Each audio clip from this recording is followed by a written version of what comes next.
For 2 decades, the sea was my solace, my provider. But that changed the day we peered into the Izuagasawara Trench and something stared back. My name is Kaito. I'm a fisherman, or I was. My whole life, every morning for the past 25 years, started the same way. The smell of diesel and salt, the whisper of the tide against the hull, the promise of the open sea. The Kaiomaru wasn't much to look at anymore. Rust bloomed on her once proud hull, her paint peeled like sun-scorched skin, and her old diesel engine coughed and sputtered like a dying man before it finally caught. She was 80 feet of battered steel, more rust than ship by some reckonings, but she was mine, bought with a lifetime of savings and the sweat of my father before me. She'd carried generations of my family through typhoon and calm, feeding us, educating our children. But lately she felt less like a home and more like a tomb. The last year had been brutal. The traditional fishing grounds, the ones my family had worked for over a century off the coast of Shizuoka, were barren. The currents were off, the water temperatures too low, and the fish, once plentiful, were simply gone. We'd come back to port week after week with barely enough catch to cover fuel, let alone wages or the mounting boat repairs. My family's legacy, the Kaiomaru, was drowning in debt. My son, Ren, had just been accepted into maritime engineering school in Tokyo, a chance to escape this dying life, but the tuition felt like a mountain I couldn't climb. That's why I finally considered it. The Izuagasawara Trench, the deep scar, some called it, 90 miles southeast, where the continental shelf plummeted into depths that defied imagination, depths no light ever touched, where the pressure could crush steel like tin foil. Fishermen whispered about the trench, of the monstrous tuna and colossal grouper that lurked there, enough to make a season's wages in one haul. But they also whispered of sudden, impossible storms, of equipment failures that ended in silence, of boats that simply vanished without a trace. It was a place of desperation, where men gambled everything against the unknown. My crew felt it too. Hiroki, my first mate, had been with me since he was a boy, his face a roadmap of sun and sea, his hands gnarled by nets and ropes. He was old school, steeped in the superstitions of the sea, wary of tempting fate. He always said, "The ocean gives, Kaito, but it also takes. Some places it just takes." Takeshi, our engineer and jack-of-all-trades, was a gruff man, ex-JSDF, quiet but always prepared. He kept the Kaiomaru's ancient engine purring like a cat and could fix anything with a wrench and a curse. He trusted machines more than men, and he definitely didn't trust the deep. Then there was young Ren, my own son, fresh out of his first year of maritime college, home for the summer. He was bright, eager, full of textbook knowledge and a naive optimism that sometimes made my heart ache.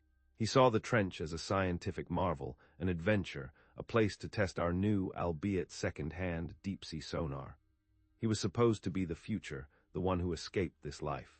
Instead, here he was, about to plunge into its darkest mystery.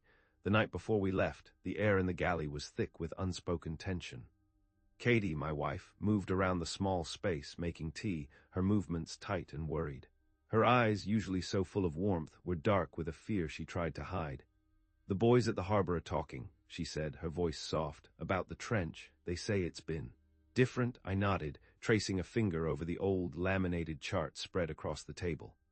Our normal grounds, the paltry 50-meter depths, looked like a puddle compared to the contour lines that plunged thousands of meters down. "We need this, Katie," I said, my voice rough. "Ren's tuition, the boat payments. There's no other way." She just looked at me, a silent plea in her eyes. She knew what I was risking. She always had. At the harbor, the Kaiomaru was loaded heavy. She had double-checked the fuel lines, triple-checked the winches. Hiroki, usually so methodical, kept running his hands over the old wooden rail, muttering prayers to Ibisu, the god of fishermen. Ren was buzzing with a nervous energy, fiddling with the sonar console, checking the new deep-sea camera array. He wanted to capture images of the unique life forms, the strange creatures of the abyss. I wished he still saw the world that way. I just saw the debt, the desperation, and the cold, unforgiving blackness below. We pulled out of Naha Harbor under a sky still painted with the remnants of dawn. The sea was deceptively calm, a flat, glassy sheet that stretched to the horizon. It was the kind of calm that fools you, that lulls you into believing the ocean is your friend. The engine settled into its familiar thrum, a comforting vibration that had been the soundtrack to my life. "Course set, Captain," Ren called out, his voice bright, the GPS screen glowing blue in the dim light of the wheelhouse. 90 miles dead southeast, estimated arrival in 5 hours. A sharp eye on the sonar, Ren, I replied, my gaze fixed on the endless expanse of gray-blue. And remember, anything unusual, you report it immediately. Aye, Captain, he chirped, already engrossed in the glowing console. The hours bled into one another. She kept watch from the deck, a silent sentinel, occasionally offering a cup of bitter coffee. Hiroki sat hunched over his worn prayer beads, his eyes scanning the horizon, not for weather, but for something else. I felt it too, a subtle shift in the air, a drop in the temperature that wasn't meteorological, a silence that wasn't natural. The ocean, which had always spoken to me, now felt like it was holding its breath by midday. The water below us had transformed. It was no longer the familiar coastal blue-green, but a deep, almost indigo hue. The depth sounder, usually showing a seabed within 100 meters, now read 400, 600, 800 meters and still dropping. We were on the edge, the rim of the great abyss. Depth sounder just hit 1,000 meters, Captain, Ren announced, his voice tight with a mixture of awe and apprehension. We're over the trench. Bottom drops off like a cliff face. I nodded, cutting the engine back to a low idle. The Kaiomaru drifted, suspended over a chasm so profound it felt like we were hovering over the edge of the world. All right, I said, my voice sounding strangely loud in the sudden quiet. Deploy the deep gear. Hiroki, Takeshi, let's get those cables ready. The crew moved with practiced efficiency, but there was an unusual solemnity in their movements. The deep-sea nets were made of reinforced synthetic fibers, designed to withstand immense pressure. The winches, usually grumbling, whined as they began their slow, deliberate descent. Ren, meanwhile, was focused on his sonar. Getting some strange readings, Captain, he muttered, frowning at the screen. Multiple returns, but they're not fish, too large, too diffuse, and they're moving with a strange coherence. Suddenly, the air went dead. Not just calm, but utterly still. The surface of the water, which had been gently rippling, smoothed out like glass. The Kaiomaru, usually swaying with the ocean's rhythm, became unnaturally rigid. Then a low hum started, not from the engine, but from everywhere and nowhere. It vibrated through the deck, through the soles of my boots, deep into my bones. The humming grew, and the air around us began to shimmer, like heat rising from asphalt, only this was over the cold, deep ocean. The temperature plummeted, and a raw, metallic tang filled the air. What in the blazes is that? Takeshi muttered, looking up, his usually stoic face etched with unease. The Kaiomaru's lights flickered, then dimmed. The navigation systems on the bridge blared an error message, then went dark. Ren slammed his fist on the sonar console. Lost all primary systems, Captain. Sonar, GPS, comms, everything's offline. My gut twisted. This wasn't a storm, this wasn't equipment failure, this was something else. Get the emergency radio, Ren, I barked. Hiroki, Takeshi, prepare to cut the lines, now, but it was too late.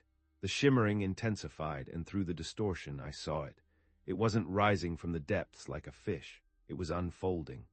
The surface of the water directly beneath us began to bulge, not with a creature breaking the surface, but as if the water itself was twisting, contorting into an impossible shape. Then from the center of this impossible distortion, a light began to pulse. Not a beam, not a glow, but an internal luminescence, a deep, unsettling indigo that pulsed with an unbearable, rhythmic thrum. And within that light an eye dot, it was immense, easily 5 meters across, reflecting the unnatural light, but it wasn't an eye like any creature I knew. There was no eyelid, no iris, just a vast, obsidian pupil that seemed to drink in all light, all sound, all hope. It was alien, utterly ancient, and utterly, terrifyingly intelligent. It didn't just look at us. It saw us not as fishermen, not as prey, but as anomalies, as fleeting disturbances in its eternal domain. Then the whispers began. Not audible sound, but a direct intrusion into my mind, a chorus of ancient, forgotten languages, of despair, of unspeakable loneliness. They weren't words, but concepts, feelings. I saw images that weren't mine, vast, lightless chasms, creatures with too many limbs, the slow, agonizing deaths of unknown things. My head throbbed, and I felt my knees buckle. I heard Hiroki shout, his voice thin with terror. He was pointing, not at the eye, but at something I couldn't see. He was staring at a point in the shimmering distortion where a small, bioluminescent creature, a deep-sea squid perhaps, was caught. As the eye pulsed, the squid began to convulse, then to deconstruct. It wasn't being crushed or torn. It was unraveling, its very molecules dissolving into the water in a sickening, silent burst of light. Then the eye turned fully towards us.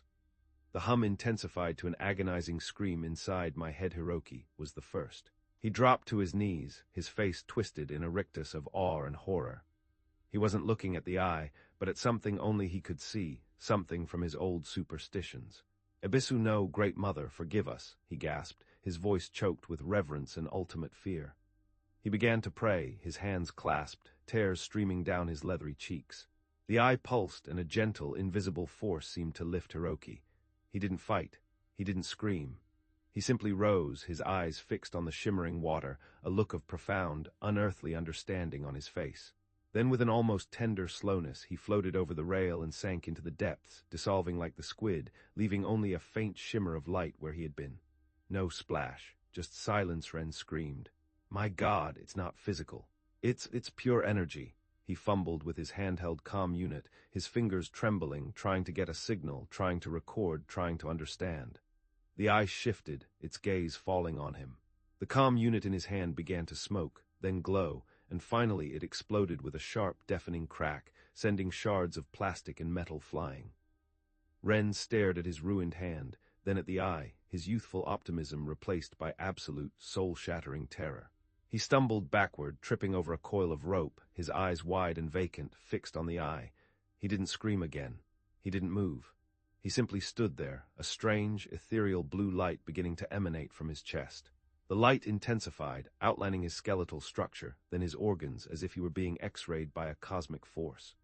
He didn't burn. He didn't bleed. He simply faded, his form becoming translucent, then shimmering, then vanishing, leaving only the scent of ozone and the echo of a silent, horrified gasp. Takeshi, the pragmatic soldier, was already on the attack.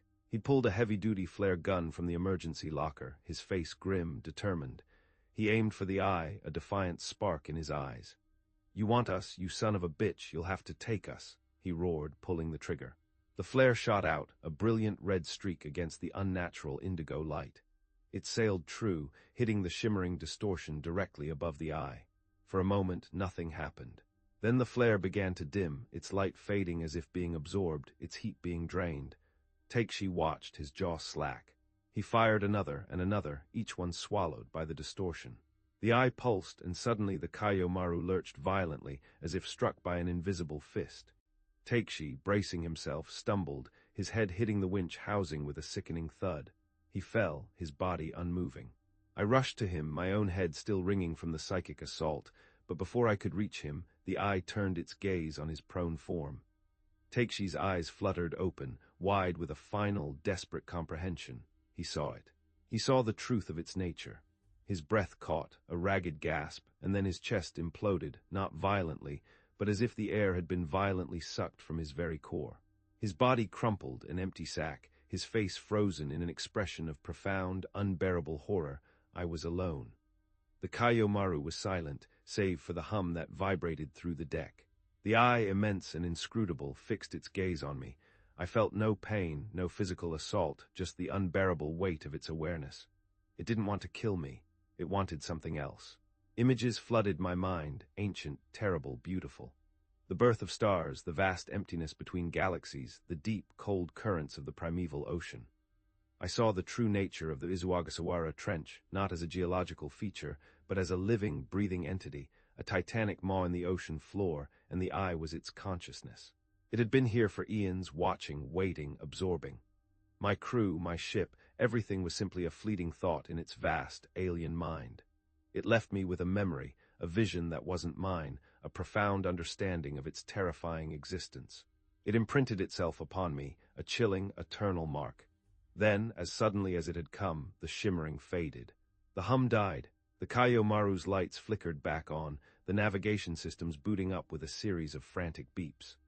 The sun, which had been obscured by the unnatural distortion, broke through the clouds, casting golden rays across the empty deck. The sea was calm again, deceptively so. There was no trace of Hiroki, Ren, or Takeshi. No bodies, no blood, no struggle, only the lingering scent of ozone and a profound, aching silence. I don't know how long I stood there, staring at the empty spaces where my crew had been. Hours, perhaps, days. The emergency beacon, somehow still functional despite the system-wide chaos, must have activated. Eventually, a Coast Guard vessel found me drifting. I was the sole survivor, the man who had lost his entire crew to unforeseen catastrophic equipment failure during unusual atmospheric conditions. The Coast Guard officers, then the government men in their crisp suits, listened politely to my account. They took notes, their faces impassive. When I spoke of the eye, the shimmering, the psychic whispers, their expressions remained unchanged, their eyes flat. They talked about trauma, about hallucinations, about the psychological strain of deep-sea fishing. They offered me generous compensation, enough to pay off the Kayomaru's debts, enough to secure Ren's education, enough for Katie and me to start over. But it came with conditions, non-disclosure agreements, psychological evaluations, a carefully crafted narrative that blamed the sea, not some impossible entity. I signed. What choice did I have? Who would believe me? They even recovered the Kayomaru, towed her back to port, and declared her a total loss, her electronic systems inexplicably fried, her hull intact but somehow different. The air on deck perpetually cold life after the trench has been different. We moved away from Shizuoka to a small apartment in a quiet town further north. Katie tries her best, but she sees it in my eyes, the haunted look, the knowing. Ren is thriving in Tokyo, pursuing his dreams, blissfully unaware of the true horror his father endured, but I can't escape it. The eye. It's always there at the periphery of my vision, in the deepest corners of my mind. It's a constant, chilling awareness that I am being watched, that I am connected. Sometimes, in the dead of night, I feel a strange pressure behind my eyes, a faint echo of the humming. And then, for a fleeting moment, I see it, not with my own eyes, but with its eye. Glimpses of the abyssal plains, of creatures that defy biology, of the profound, ancient blackness of the trench. It's watching, it's waiting, it chose me. I'm not just a survivor, I'm its accidental witness, its unwilling connection to the world above. And I know with a chilling certainty that the abyss didn't just take my crew, it left its mark on me, and it's always, always watching. What secrets do you think the deep ocean still holds? Share your thoughts below. Whatever Jeb was about to describe, the officials had heard this part before, but it still affected them. The air in the room grew even heavier. 20 minutes passed without contact, Jeb continued, his voice growing tighter. Then 30. Protocol said 15 minutes maximum between check-ins. My surface coordinator tried raising him on the radio, nothing but static, a low, hissing static, almost like a sigh. Jeb paused, staring at the conference table's wood grain, fixated. His jaw muscle was twitching again, a rapid flutter, and I noticed he'd started breathing a little faster, shallow, ragged breaths. We lowered emergency lighting into the shaft. Portable floods on cables, enough illumination to see the entire bottom section. That's when we spotted him. The wire-rimmed man's pen had stopped moving across his legal pad. Even the soft scratching sound had ceased, leaving only the ventilation system humming in the background. Manny was curled up in the corner of the work area, maybe 10 feet from where he should have been conducting his inspection.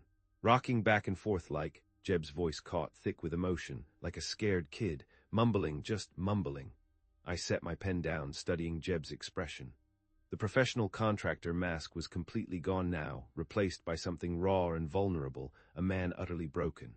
I went down myself, put on the safety gear, took the emergency radio, descended the whole 400 feet to get him. The climb down felt longer than usual. Something about the way sound was carrying, the way my breathing echoed in the shaft. It felt vast, empty but not empty, like something was listening. Jeb's hands had stopped drumming and were now pressed flat against the table, as if he needed to anchor himself to something solid to prevent himself from floating away. Found Manny exactly where the lights had shown him. Still rocking, mumbling to himself. His eyes were wide open, but he wasn't looking at me when I approached. He was staring toward the deeper sections of the tunnel, the parts we hadn't finished drilling yet. His eyes were unfocused, glassy, like he was looking through me or past me at something only he could see. I glanced around the table at the officials. Harmon had her hands folded, but I could see the tension in her knuckles, bone white. The thin man with glasses was watching Jeb intently, his legal pad forgotten. I tried talking to him, Jeb continued, his voice growing strained, thick with the effort of recounting the horror. Called his name, asked what was wrong, tried to get him to focus on me, but Manny just kept mumbling the same things over and over. Jeb stopped, closing his eyes for a moment. When he opened them, the haunted look was stronger than ever, reflecting the abyss he had glimpsed. He kept saying, the voices told him. They told him he wasn't alone down there, that something was watching him from the darkness below. And they were singing a song. He wouldn't look at me directly, just kept his eyes fixed on those deeper tunnel sections, rocking back and forth, humming softly to himself, a low, guttural sound. I found myself leaning forward, despite my attempt to remain professionally detached. The clinical part of my mind was cataloging possible explanations. Extreme claustrophobia, oxygen deprivation, psychological breakdown from isolation and stress, even a pre-existing condition exacerbated by the environment. But something in Jeb's tone, the sheer raw terror in his voice, suggested those standard explanations wouldn't be sufficient. They felt utterly inadequate. Manny wouldn't respond to direct questions, Jeb said, his voice barely above a whisper now, as if afraid to give voice to the words that clawed at him. I'd ask him what happened, where he was hurt, if he could walk. Nothing, just that same mumbling about voices and being watched and the song. He kept repeating that something was down there with him, something that shouldn't exist, something old, that it wanted to be heard. Harmon shifted in her seat, and I caught her exchanging another glance with her colleagues, a silent, knowing acknowledgement of something terrible. Whatever they knew about Manny Silva's current condition, it wasn't good news. Getting him to the surface took over an hour, Jeb continued, the memory visibly straining him. Had to practically carry him up the ladder. Manny kept looking back down the shaft, like he expected something to follow us up. Even at the surface, in broad daylight, under the harsh sun, he wouldn't stop staring at the tunnel opening, his eyes wide and fixed. He was still humming that song, a quiet, unsettling drone. Jeb reached for his coffee cup with shaking hands, taking a small, desperate sip before continuing. An emergency medical helicopter arrived within 2 hours. Phoenix Psychiatric Facility. Manny was completely unresponsive during the flight, wouldn't answer questions, wouldn't make eye contact, just kept mumbling about the voices and the song, humming to himself. I glanced at Harmon, noting the uncomfortable expression that crossed her face when Jeb mentioned the psychiatric facility. There was something about Silva's current status that she didn't want to discuss in detail, a secret shame. I reported the incident to my government contacts immediately, Jeb said, his voice taking on a bitter edge, laced with the acid of betrayal. Expected them to suspend the project, maybe bring in medical personnel to evaluate the entire crew. Standard procedure after a psychological breakdown in dangerous working conditions. Common sense. Human decency. The wire-rimmed man's pen was moving again, scratching rapidly across the legal pad as he took notes, but his expression suggested he already knew what Jeb was about to say, had likely heard it in countless reports. Instead, Jeb's voice cracked slightly, his professional composure finally beginning to collapse completely. They ordered us to continue. Said Manny's incident was an isolated case, probably related to pre-existing psychological conditions that hadn't been identified during the security screening. They wanted the drilling completed on schedule. Time is money, Mr. Stone, they said, and national security waits for no man. Manuel Silva, Jeb said, looking directly at Harmon for the first time since starting his account, his voice raw with pain, is still in that psychiatric facility, still unable to work underground, still mumbling about voices in the darkness and humming that damned song. 3 weeks later, and the doctors say he hasn't improved at all. They say he's in a catatonic state, just gone. Harmon avoided Jeb's look, focusing instead on the papers in front of her. The discomfort around the table was obvious now. Whatever had happened to Silva was ongoing, a festering wound, not a resolved incident from the past. We should have stopped after Manny, Jeb said, his voice barely audible, thick with regret. Should have shut down the entire operation and gotten the hell out of that desert. But the contract pressures, the secrecy requirements, the government officials insisting we continue. He trailed off, staring at his hands. The tremor was worse now, a violent shudder, and I could see the utter exhaustion in his posture, the weight of decisions that had led to consequences he couldn't undo, consequences that haunted his waking hours and undoubtedly his nightmares. I found myself gripping my pen tighter, realizing that Silva's breakdown was just the beginning of Jeb's account.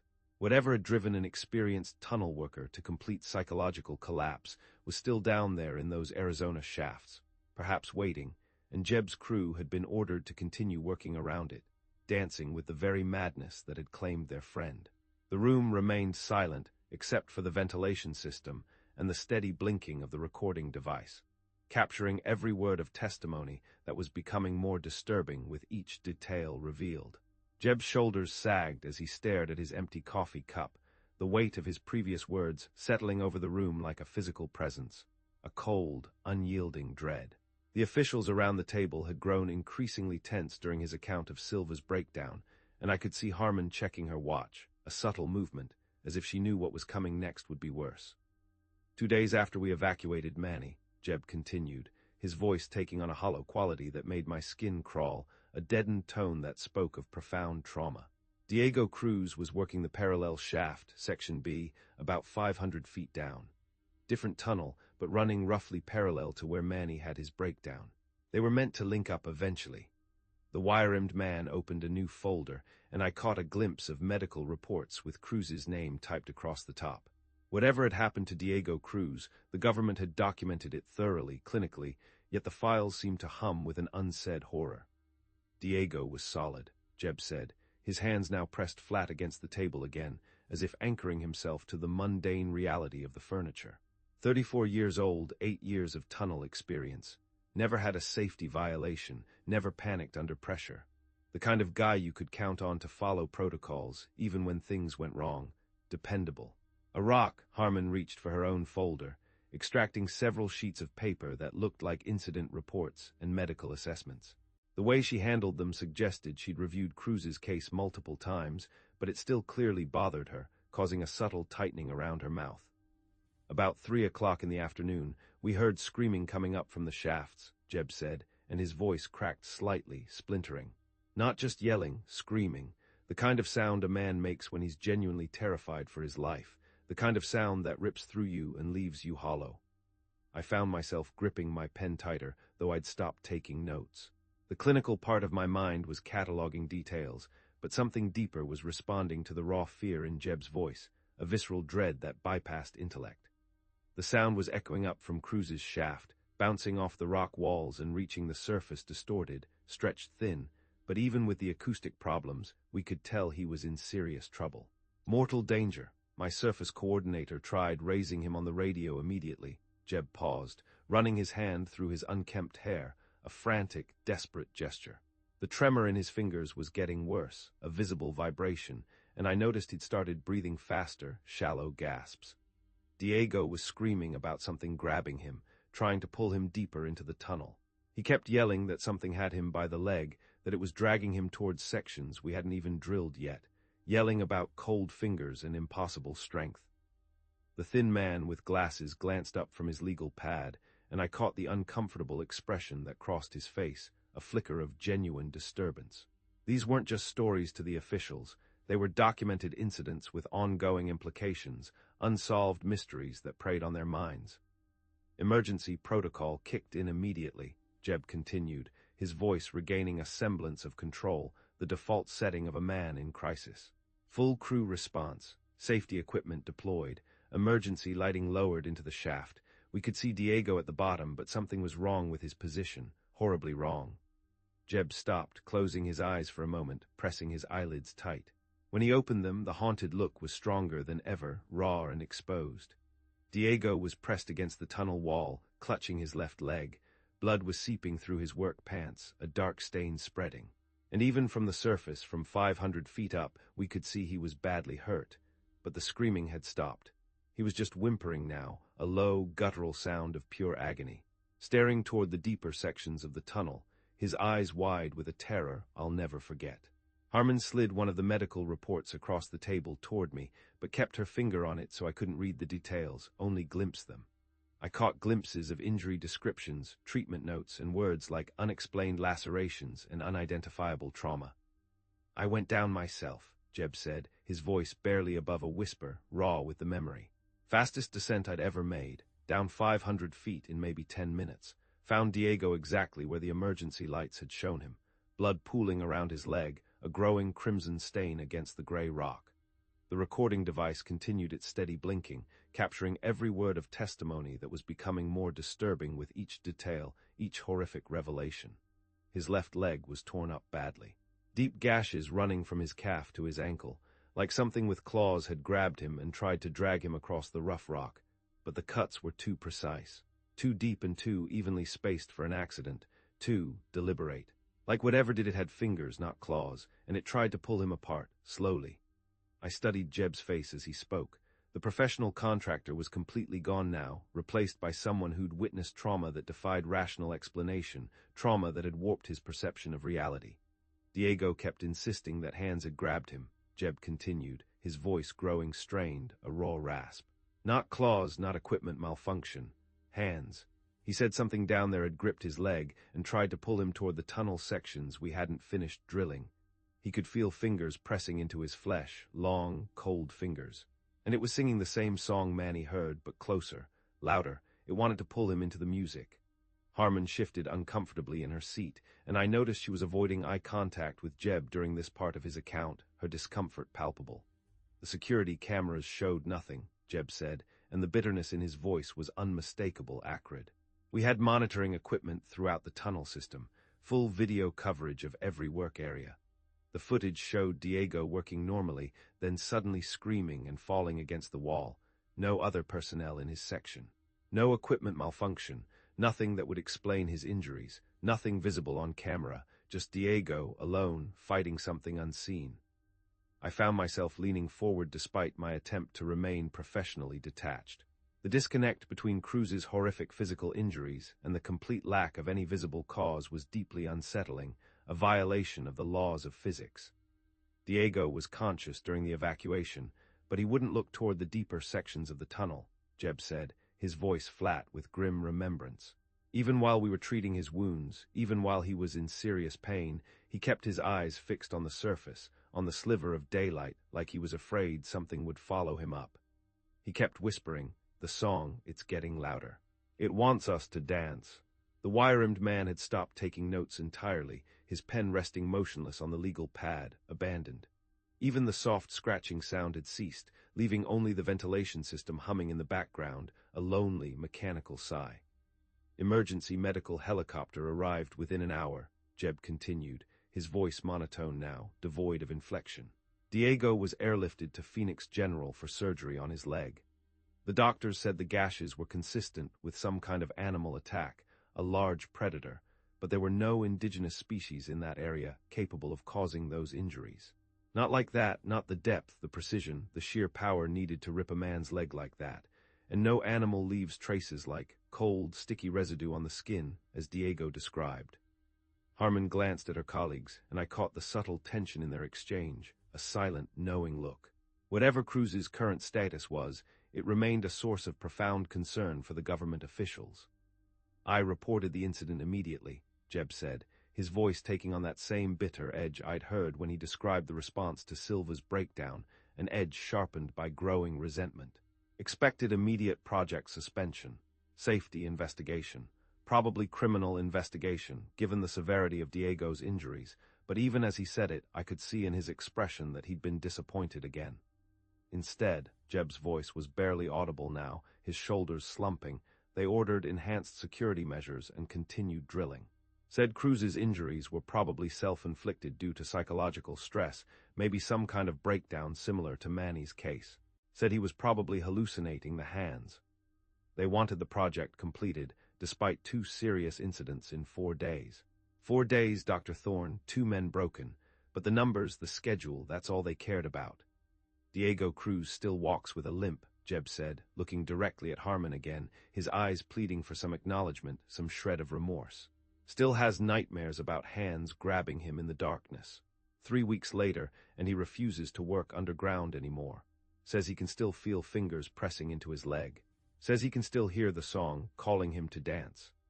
The silence in the room was complete, except for the steady blinking of the recording device, a silent witness to the unraveling of a man.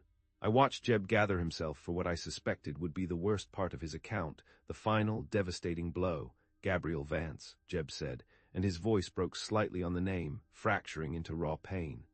Gabe, 41 years old, 20 years of tunnel experience, most careful worker I'd ever supervised, never took risks, never cut corners on safety protocols.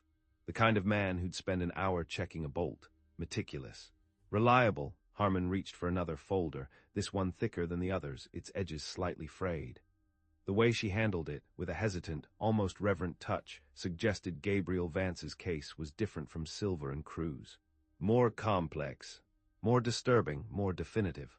Gabe was performing routine equipment checks the day after Diego's evacuation, Jeb continued, his voice thin, stretched taut. Standard maintenance on the communication systems and emergency lighting. One-man job, no danger involved, just checking connections and replacing batteries. Easy work meant to be a calm day after everything. Jeb paused, staring at the conference table, his gaze fixed on some unseen horror. His hands had moved from pressing against the surface to gripping the edge, knuckles white with tension, as if holding on to the last vestiges of his sanity. About noon, Gabe started talking on his radio about seeing light coming from the deeper sections of the tunnel. Bright white light, he said, like floodlights had been installed in areas we hadn't even reached yet, but brighter, warmer, almost alive. I glanced around the table at the officials. The uncomfortable expressions were more pronounced now, etched deeper onto their faces, and I noticed the thin man with glasses had started writing again, his pen moving rapidly across the legal pad, trying to capture every detail of the impossible. My surface coordinator tried to verify the light source, Jeb said, his voice growing strained, a raw whisper. We had monitoring equipment throughout the tunnel system, full video coverage of every work area, emergency lighting controls, full electrical oversight. Nothing was generating light in those deeper sections. Nothing was even connected down there. It was solid rock, undrilled, untouched. Jeb's breathing had become more labored, short, shallow gasps, and I could see sweat forming on his forehead despite the conference room's cool temperature, a clammy sheen of terror. Gabe kept describing the light getting brighter, more intense, Jeb continued, his voice taking on a chillingly detached quality. He said it was beautiful, like nothing he'd ever seen underground. He started moving toward it instead of continuing his equipment checks, said it was calling to him. A gentle hum, a melody. The wire-rimmed man's pen had stopped moving again, suspended in midair, and I caught him exchanging a worried glance with Harmon. Whatever Vance had experienced, it had affected him differently than Silver and Cruz. This wasn't just fear or pain, it was something else entirely. Seduction. That's when Gabe removed his safety helmet, Jeb said, and his voice cracked completely, a raw, ragged sound, filled with disbelief and horror. 20 years of tunnel experience, drilled more holes than most men have walked on, and he took off his hard hat while working 500 feet underground. Then he unclipped his safety harness. The coordinator was yelling into the radio, ordering Gabe to stop, to put his safety equipment back on, to return to the designated work area, but Gabe wasn't responding to commands anymore. He was just talking to the light. Jeb's hands were shaking violently now, uncontrollably, and I watched him struggle to maintain enough composure to finish his account, his body racked with a profound internal tremor. Gabe started walking toward the deeper sections of the tunnel, following the light that nobody else could see. He was talking on his radio, describing how beautiful it was, how it was calling to him, how it was singing.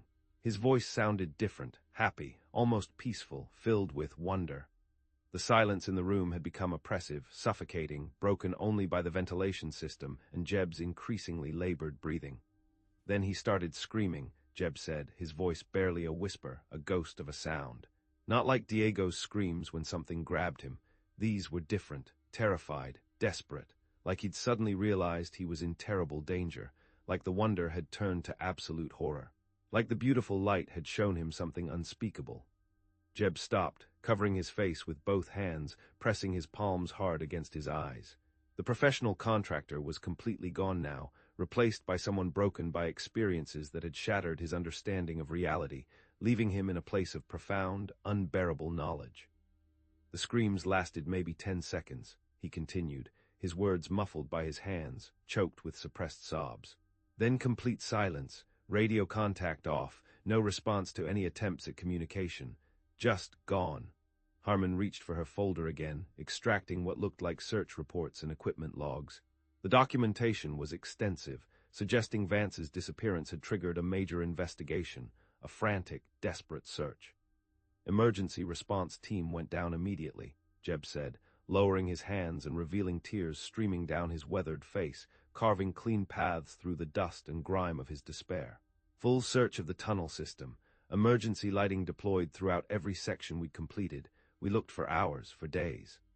I found myself holding my breath, waiting for what I suspected would be the most disturbing part of Jeb's entire account, the final, crushing blow. They found Gabe's helmet about 50 feet from where he'd been working, Jeb said, his voice breaking completely, splintering into anguish. His safety harness was clipped to a support beam, another 20 feet deeper, but no body, no trace of Gabriel Vance himself, just gone. The recording device continued its steady blinking, capturing testimony that challenged every rational explanation I could think of, every scientific principle I held dear. The tunnel showed no signs of collapse. No alternative exits, no way for a person to simply disappear, Jeb continued through his tears, his voice raw with frustration and agony. Solid rock walls, secure floor, ceiling intact. Gabriel Ramirez had vanished without a trace in a confined space with only one exit. It was impossible, yet it happened. Harmon and her colleagues were avoiding eye contact with Jeb now, their discomfort obvious, their expressions grim. Whatever had happened to Vance remained unexplained, a gaping void in their understanding. 3 weeks later, Jeb recounted, his voice devoid of hope, search teams spent 18 hours going through every inch of the tunnel system. Brought in dogs, thermal imaging, ground-penetrating radar, nothing. Carlos was just gone. Like he'd never been there at all. Jeb wiped his face with his sleeve, trying to regain some composure, but the tears continued flowing, a testament to his profound grief. Within 6 hours of Gabriel's disappearance, government officials arrived at the site, he said, his voice taking on a bitter edge, sharp and acrid. Not rescue teams, not investigators, men in suits with classified authority. They shut down the entire operation immediately, no questions asked, no explanations given. Just a cold, hard order. The wire-rimmed man was writing rapidly again, documenting details that I suspected were already well known to everyone except me. All equipment was confiscated, Jeb continued, his voice flat. Every piece of machinery, every tool, every scrap of documentation. My crew was debriefed individually and required to sign additional secrecy agreements. Nobody was allowed to return to the site. No one was allowed to speak about what they'd seen, about what they'd heard, about what they'd felt. Jeb looked around the table at each of the officials, his expression a mixture of profound grief and simmering anger, barely contained. 3 good men, he said, his voice barely audible, choked with emotion. Manuel Silva in a psychiatric facility, lost to the world. Diego Cruz permanently injured, haunted by what he saw. Gabriel Vance, missing and presumed dead. All because we kept drilling when we should have stopped after the first incident. All because they wouldn't listen, all because of a damned contract. Harmon finally met Jeb's eyes, and I could see genuine remorse in her expression, a flicker of humanity beneath the bureaucratic facade. Whatever pressures had driven the decision to continue the project, she clearly regretted the devastating consequences. I left the contracting business the day after the shutdown, Jeb said, his professional composure completely shattered, his voice ragged with despair. 30 years of underground work, and I can't even look at a tunnel entrance anymore without remembering those voices. Those screams. The way Gabe sounded so happy right before he trailed off, unable to finish the sentence, unable to speak the unspeakable. The silence in the room was complete, except for his quiet sobbing and the steady hum of the ventilation system. I sat motionless, my pen forgotten, trying to process an account that challenged everything I understood about underground construction hazards, about the very nature of reality. 3 experienced workers had been affected by phenomena that defied rational explanation, phenomena that seemed to exist outside the boundaries of known science. And I was being asked to provide scientific analysis of events that seemed to exist outside the boundaries of known science. Jeb wiped his eyes again and looked directly at me, his expression hollow but determined, a man stripped bare of all pretense. That's what happened in Arizona, Dr. Thorne, he said, his voice stronger now that he'd completed his account, emptied of its terrible burden. That's why they shut down the project and brought you here. Because 3 weeks later, nobody can explain what we encountered down there. Nobody can make sense of it, and they don't want it to happen again.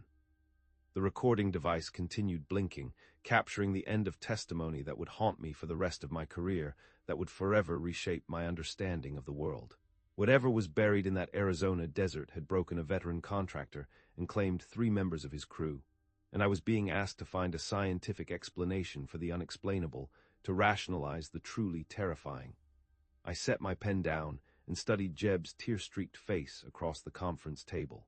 The recording device continued its steady blinking, capturing the silence that followed his account of Gabriel Vance's disappearance, a silence that felt weighted with unspoken horrors. Harmon and her colleagues exchanged grim glances while Jeb wiped his eyes with his sleeve, trying to compose himself after reliving 3 weeks of unimaginable trauma. My mind, however, was already cataloging the details he provided, sorting them into categories that might yield scientific explanations. Desperate to find a foothold in rationality Silva's psychological breakdown could, conceivably, be attributed to extreme claustrophobia, profound oxygen deprivation, or even an unknown airborne hallucinogen.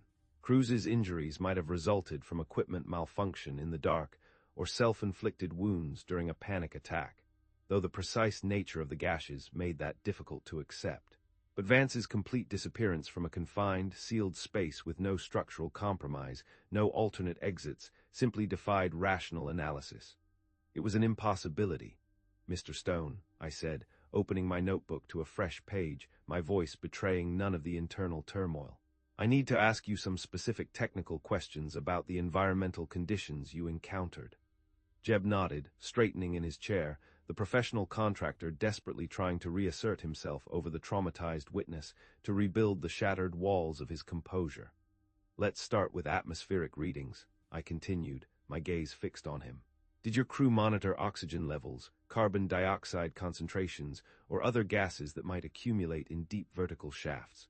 "Methane, hydrogen sulfide, carbon monoxide. Standard protocol," Jeb replied, his voice still hoarse but steadier, finding solace in the familiar language of his trade. "Continuous monitoring at all depths. Oxygen stayed within normal ranges throughout the project. No toxic gas buildup, no methane emissions, nothing that would explain hallucinations or psychological effects.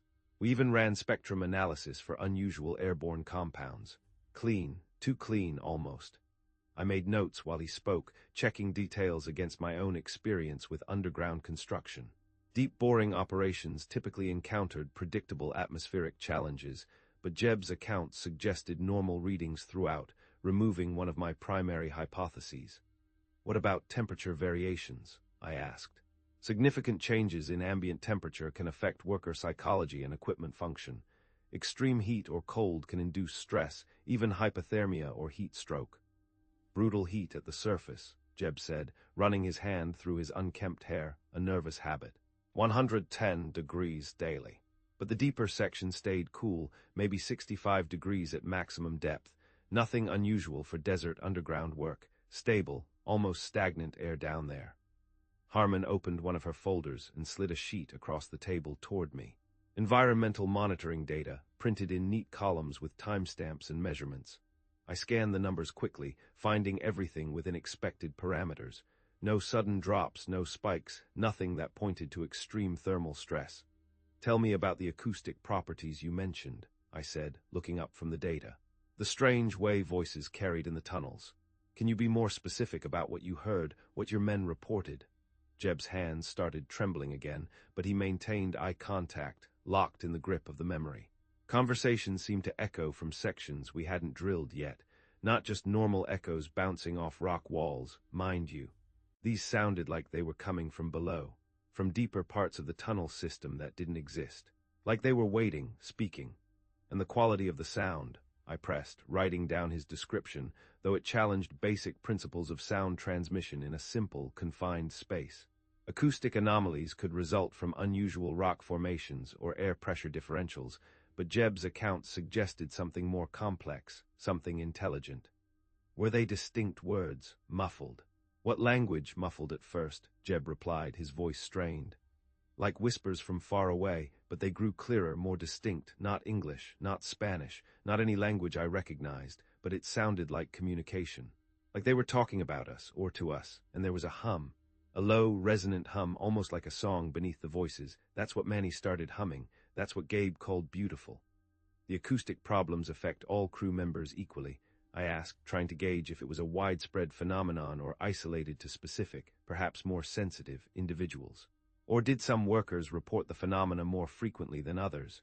"Everyone heard it," Jeb said without hesitation, his voice firm. "Different shifts, different workers, same reports. voices and whispers coming from undrilled sections. The hum, it wasn't isolated to specific individuals or psychological profiles. It was pervasive, like the tunnel itself was singing. The universality of the reports was troubling. Mass hallucinations were possible under extreme stress conditions, but Jeb's crew consisted of experienced professionals accustomed to underground work, hardened by years in such environments. The unanimous accounts suggested an external cause rather than collective psychological breakdown, an external cause that somehow transcended human perception. "I need to see the documentation," I said, addressing Harmon directly, my voice firm and unwavering. Geological surveys, equipment logs, medical reports from the 3 incidents, environmental monitoring data, radio transcripts, any video footage from the tunnel cameras. Everything. Harmon exchanged glances with her colleagues, and I caught the hesitation in their expressions. These weren't standard government documents. They contained classified information about phenomena that had prompted the highest levels of secrecy, materials that hinted at something far beyond the mundane. "Dr. Thorne," Harmon said carefully, her voice tinged with a warning. "The materials you're requesting are extremely sensitive. Access requires additional clearance levels beyond what we've discussed. Some of it is truly disturbing." "I can't provide scientific analysis without examining the evidence," I replied, keeping my tone professional but firm. "If you want me to understand what happened at that site, I need complete documentation of environmental conditions, equipment performance, and the medical status of the affected crew members. Otherwise, this is purely speculative, and my findings will be useless to you." The wire-rimmed man was taking notes again, his pen moving rapidly across the legal pad, capturing the exchange. Harmon consulted a thick folder, reviewing what appeared to be security protocols and authorization procedures. "The scientific importance of this investigation justifies expanded access," I continued, watching their faces for signs of agreement. "Whatever happened in Arizona challenges conventional understanding of underground hazards. Proper analysis requires comprehensive data review. You brought me here for answers. I need the tools to find them." Harmon closed her folder and nodded slowly, reluctantly. "We can approve document access under enhanced security protocols. You'll review the materials here, in this room, under supervision, with no copies or external communication permitted, and you will sign additional non-disclosure agreements." I spent the next 2 hours examining files that painted a detailed, yet increasingly baffling, picture of the Arizona operation. Geological surveys showed standard desert rock formations with no unusual mineral deposits or structural anomalies. Nothing that hinted at a geological fault line that could create strange acoustics or gas pockets. Equipment logs documented perfect mechanical function throughout the project. No equipment failures, no maintenance issues, no technical problems that might explain the incidents. The machinery was top of the line and performed flawlessly. The medical reports were more disturbing. Silva's psychiatric evaluation described complete withdrawal from reality, persistent auditory hallucinations, an inability to function in enclosed spaces, and a constant, low humming that mimicked the frequencies of the whispers.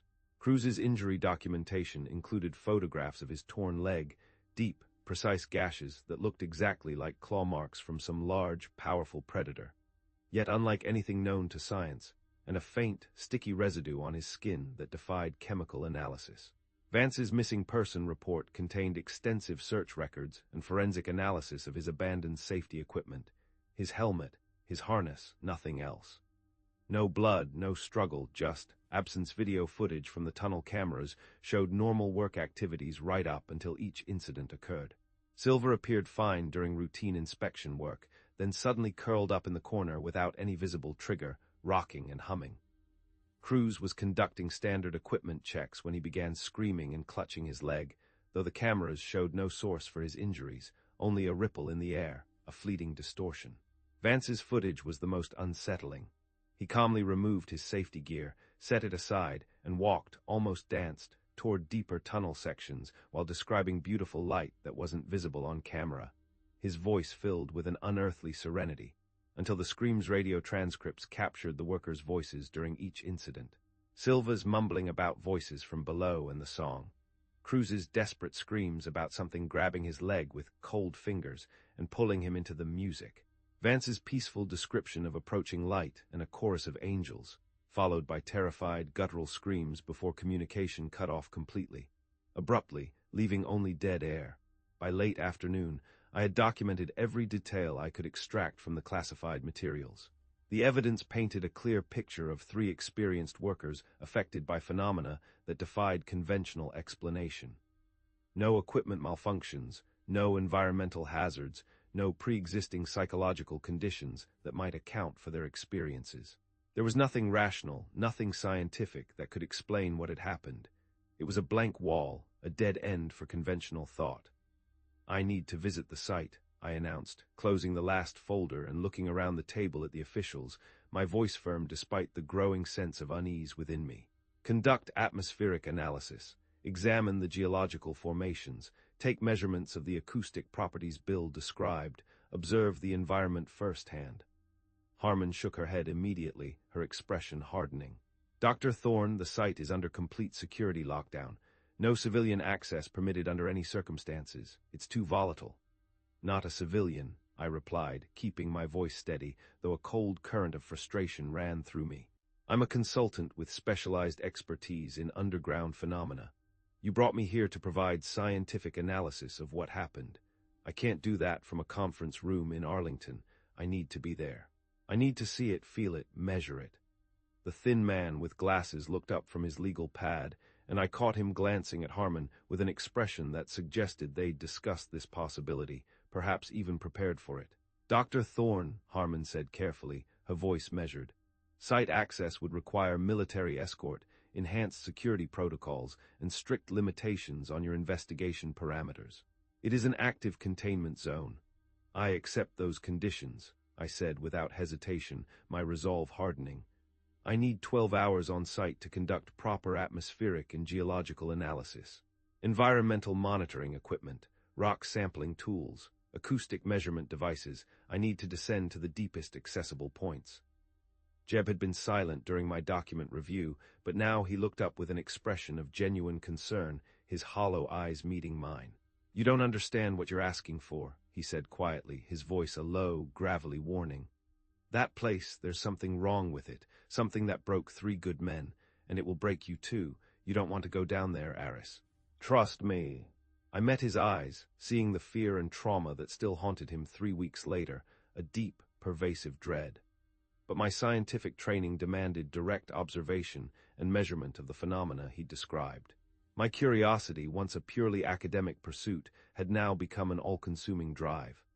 "Mr. Stone," I said, my voice softer, acknowledging his fear, "I appreciate your concern. But I need to examine the site personally to provide accurate analysis of what happened to your crew. It's the only way." Harmon consulted her folder again, then nodded reluctantly, a subtle tension in her jaw. "We can arrange site access tomorrow morning. Military helicopter to Phoenix, then ground transport with federal escort to the location. Strict security protocols, limited investigation time. No deviation from approved procedures, and if you hear anything, if you see anything, you report it immediately. No exceptions." I boarded the flight to Phoenix the following morning with a carry-on bag containing specialized monitoring equipment and sampling tools. The 2 federal agents assigned as my escort sat across the aisle, reviewing security protocols and site access procedures during the 3-hour flight. Agent Martinez, a tall man with an unyielding military bearing and an impassive face, had introduced himself only as Martinez. His partner, Agent Rodriguez, was shorter, wirier, with eyes that constantly scanned their surroundings. They said little, their presence a silent, constant reminder of the gravity of the situation. The drive from Phoenix took nearly 2 hours through increasingly desolate desert terrain. We left the main highway after 40 minutes, following unmarked dirt roads that cut through scrub land and rocky hills. No other vehicles, no signs of human habitation, just endless expanses of sand and scattered vegetation under the brutal Arizona sun. The isolation was profound, unnerving. The facility appeared suddenly beyond a low ridge. Several temporary structures arranged around 3 circular openings in the desert floor, prefabricated buildings for equipment storage, crew quarters, and command operations. Everything looked abandoned but well-maintained, as if the workers had simply walked away in the middle of a shift and never returned. It felt like a ghost town, preserved in a moment of sudden exodus. I climbed out of the air-conditioned vehicle and immediately felt the desert heat hit me like a physical blow, a crushing blanket of dry warmth. It was 110 degrees, just as Jeb had described. The agents put on sunglasses and baseball caps, then led me toward the tunnel openings. Each vertical shaft was sealed with a heavy steel plate bolted directly into the surrounding rock. The metal was spotless, showing no signs of corrosion or weathering despite 3 weeks of desert exposure. Government efficiency at its finest, or perhaps a desperate attempt to contain whatever lay beneath. Whatever was down there had been locked away thoroughly, sealed shut. What struck me most was the complete silence. No insects buzzing, no birds calling, no small animals rustling through the sparse vegetation. I'd worked in remote desert locations before, and there was always some wildlife activity, some sign of life, however subtle. Here, nothing moved except the heat waves rising from the sun-baked ground, shimmering distortions that warped the distant horizon. It was a dead silence, an unnatural quiet that vibrated with a sense of profound absence. "Have you noticed the absence of animals?" I asked Agent Martinez, my voice feeling strangely loud in the stillness. "Local seismic monitoring hasn't detected any unusual underground activity since project termination, Dr. Thorne," he replied, his voice clipped and precise, avoiding my question about wildlife. "Ground sensors show normal stability, no structural movement or geological changes, all standard." He spoke as if reciting a report, his eyes scanning the desolate landscape. I walked around the sealed tunnel openings, examining the surface equipment that remained in place. Generators, ventilation systems, communication arrays. Everything appeared to be in perfect working condition. No rust, no mechanical wear, no signs of the harsh desert environment taking its toll. It was all pristine, as if frozen in time. "Has any of this equipment been tested since the shutdown?" I asked, crouching next to a ventilation unit that looked like it could start up immediately with the flick of a switch. "Maintenance crews conducted full system checks 2 weeks ago," Agent Martinez said. "Everything functions normally. No mechanical failures that might explain the incidents. We even recalibrated the acoustic dampeners, though they showed no issues." I spent an hour examining the surface installations, taking photographs and making notes about equipment placement and condition. The organization was impressive. Jeb's crew had established a professional operation with proper safety protocols and backup systems. But the more I studied the site, the more unsettled I became. The silence was oppressive, as if the desert itself was holding its breath, waiting. The federal agents stayed close to the vehicle, checking their watches frequently and scanning the horizon like they expected something to appear at any moment, something unseen but deeply feared. The afternoon sun was beginning its slow descent toward the western mountains when I finally approached the sealed tunnel openings, the steel plates gleaming in the dying light. Each plate was marked with warning signs and security classifications, stark red letters against black metal, but I could see faint gaps around the edges where air might still circulate between the surface and the depths below, a ghostly connection. "I need to go down there," I said, looking at Agent Martinez, my voice firm. "Conduct atmospheric analysis. Examine the tunnel walls. Take rock samples from the sections where the incidents occurred. The medical reports and the lack of visible causes demand direct observation." His expression suggested this was exactly what he'd been dreading since we arrived. "Dr. Thorne, site access protocols are extremely strict. Any deviation from approved procedures requires authorization from Washington. We are here to contain, not explore." "You brought me here to investigate," I replied, keeping my tone professional despite my growing frustration, my impatience. "I can't provide scientific analysis without examining the tunnels directly. I am your eyes and ears down there. Without me, you have no answers, only a closed file and more unanswered questions." Agent Martinez spoke quietly into his radio, confirming security protocols and requesting permission for tunnel access. The conversation lasted several minutes, with multiple confirmations and authorization codes, while he coordinated with his superiors. I studied the sealed openings and tried to imagine what Jeb's crew had encountered in the darkness below. 3 experienced workers, each affected by phenomena that challenged rational explanation. Silva's breakdown, Cruz's mysterious injuries, Vance's disappearance from a confined space. The federal agents were obviously reluctant to allow my investigation to continue, their faces etched with deep concern. but they'd brought me across the country specifically to examine this site. Whatever was down there in those Arizona tunnels, the government needed scientific analysis to understand it, to categorize it, to contain it. As the afternoon progressed and the desert heat began its slow retreat toward evening, I prepared my equipment for descent into the depths where 3 men had faced something that defied human comprehension. I checked the seal on my breathing apparatus one final time, the mask feeling cool and solid against my face, while Agent Martinez unbolted the heavy steel plate covering the first tunnel opening. The one Manuel Silva had last entered.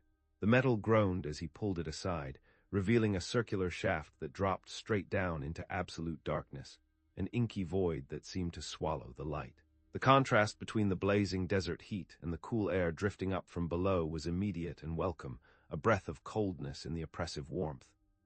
"Radio check every 15 minutes, Dr. Thorne," Agent Martinez said, handing me a standard 2-way radio, his voice grave. "Any problems, you stop what you're doing and head back up immediately. Do not hesitate. Do not proceed if anything feels off." I clipped the radio to my belt and adjusted the straps on my equipment pack. The atmospheric monitoring device felt reassuringly heavy against my back, along with rock sampling tools, a digital camera, and backup lighting systems. Everything I needed to conduct a proper scientific investigation of the tunnel where Manuel Silva had experienced his psychological breakdown. The metal ladder rungs were exactly as Jeb had described, installed every few feet down the shaft, solid and secure despite 3 weeks of abandonment.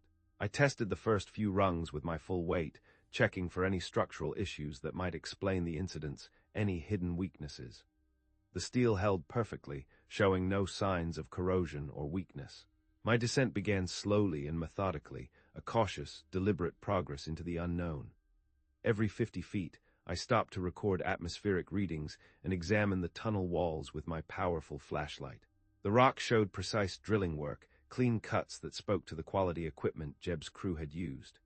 No structural damage, no unusual mineral deposits, nothing that would indicate geological instability or unusual mineral deposits. At 100 feet, I noticed the temperature beginning to drop. My digital thermometer showed a steady decrease from the surface heat, which made sense given the thermal properties of solid rock. Desert environments typically maintained cooler temperatures at depth, and this tunnel was following predictable patterns, perfectly normal. The shaft continued straight down, a perfect cylinder with no deviation or branching passages. I could see the bottom now, a faint, dim circle of illumination perhaps 400 feet below, where portable work lights had been left, a ghostly glow in the oppressive darkness. Jeb's crew had left their temporary installation intact when the project was shut down. Metal brackets for equipment, communication cables, and basic lighting systems. At 200 feet, I conducted another comprehensive atmospheric check. Oxygen levels remained normal, perfectly breathable. Carbon dioxide well within acceptable ranges. No detection of methane or other gases that might cause hallucinations or cognitive impairment. Whatever had affected Silva, it wasn't atmospheric in nature, ruling out a significant hypothesis. My radio crackled with Agent Martinez's voice, checking my status. "All normal," I replied, my words echoing strangely in the confined space. The sound seemed to bounce off the rock walls in ways I hadn't expected, creating almost a doubling effect, as if my voice was traveling both up and down the shaft simultaneously, a peculiar distortion. At 300 feet, the temperature drop became more pronounced. My equipment registered a decrease of nearly 40 degrees from the surface, bringing the tunnel temperature down to a comfortable 68 degrees Fahrenheit. The change was significant enough to affect worker comfort, but well within normal ranges for deep underground construction. I paused to examine the rock face more closely with my flashlight. The drilling pattern was uniform and professional, exactly what I'd expect from experienced operators using quality equipment. No stress fractures, no signs of water seepage, no geological anomalies that might create unusual acoustic properties. But the sound issue was becoming more noticeable. Every small noise I made, adjusting my equipment, scraping my boots against the ladder rungs, clearing my throat, seemed to echo in ways that defied the tunnel's simple geometry. The acoustic behavior suggested a more complex space than the straightforward vertical shaft I was descending. A subtle yet persistent auditory trick. At 400 feet, I stopped for another radio check and atmospheric reading. still normal across all parameters. The tunnel walls showed the same precise drilling work, the same solid rock composition. If I hadn't known about the incidents that occurred here, I would have classified this as a textbook example of safe underground construction, a perfect bore. The bottom of the shaft was only 200 feet below now, and I could make out more details of the work area Jeb's crew had established. They'd done professional work, proper equipment placement, organized tool storage, communication systems installed according to standard safety protocols. Nothing suggested the chaotic circumstances that had led to Silva's breakdown. I continued my descent, documenting every detail that might provide insight into what had happened here. The ladder rungs remained solid and secure. The rock walls showed no unusual features, and my environmental monitoring equipment recorded no hazardous conditions. At 500 feet, the acoustic properties became even more pronounced. My breathing seemed to echo from directions that didn't match the tunnel's layout. Sounds appeared to originate from below, even when logic suggested they should reflect off the walls around me. It was subtle but persistent, the kind of phenomenon that might unsettle workers who spent hours in this environment, slowly eroding their sense of place and reality. The bottom of the shaft opened into a cramped work area, roughly 12 feet in diameter. Portable floodlights mounted on metal stands provided adequate illumination, though they'd been switched off since the project's termination. Jeb's crew had organized the space efficiently. Tool storage along one wall, communication equipment mounted on brackets, emergency supplies secured in metal containers. I activated my camera and began documenting everything I could see. The space showed no signs of struggle or unusual disturbance. Silva's breakdown had apparently occurred during routine inspection work, with no physical evidence of what had triggered his psychological collapse, no signs of a struggle. My atmospheric monitoring equipment continued recording normal readings throughout the work area. Oxygen levels remained stable, temperature held steady at 66 degrees. No toxic gases or unusual chemical emissions that might explain hallucinations or mental confusion. I began collecting rock samples from different sections of the tunnel walls, using standard geological tools to extract small cores for later analysis. The rock composition appeared consistent with the desert formations documented in the pre-construction surveys, primarily sedimentary layers with some igneous intrusions. Nothing unusual or unexpected based on the regional geology. But the acoustic anomaly persisted throughout my investigation. Every sound I made seemed to carry in strange ways, as if the tunnel possessed acoustic properties that shouldn't exist in such a simple vertical shaft. My voice echoed with an unusual doubling effect, and small noises appeared to originate from directions that didn't match their actual source, a constant, low-level disorientation. I photographed the tool storage area where Silva had been found curled up and rocking. The space looked completely normal, metal shelving units, organized equipment, proper safety procedures followed throughout. No evidence of what had triggered his complete psychological breakdown or his persistent mumbling about voices from below. The communication equipment showed no signs of malfunction or unusual behavior. I tested the emergency radio system briefly, confirming clear contact with the surface agents. The technology was working perfectly, just as Jeb had described throughout the project's duration. After collecting samples from multiple locations around the work area, I began a systematic examination of the tunnel walls at the bottom of the shaft. My flashlight revealed the same precise drilling work I'd observed during my descent, with clean cuts and solid rock composition. No structural weaknesses, no geological anomalies, nothing that would explain the strange reports from Jeb's crew. I spent nearly an hour documenting every detail I could observe, photographing the work area from multiple angles and recording comprehensive atmospheric data. My radio maintained clear contact with the surface, and all environmental readings remained within normal parameters throughout the investigation. The acoustic properties remained the most unusual aspect of the tunnel. Sounds continued carrying in ways that defied the space's simple geometry, creating an almost disorienting effect as my voice seemed to echo from multiple directions simultaneously. It was subtle enough that workers might initially dismiss it, but persistent enough to become unsettling over extended periods, slowly chipping away at their sanity. I packed my equipment carefully, securing the rock samples and confirming that my camera had captured all necessary documentation.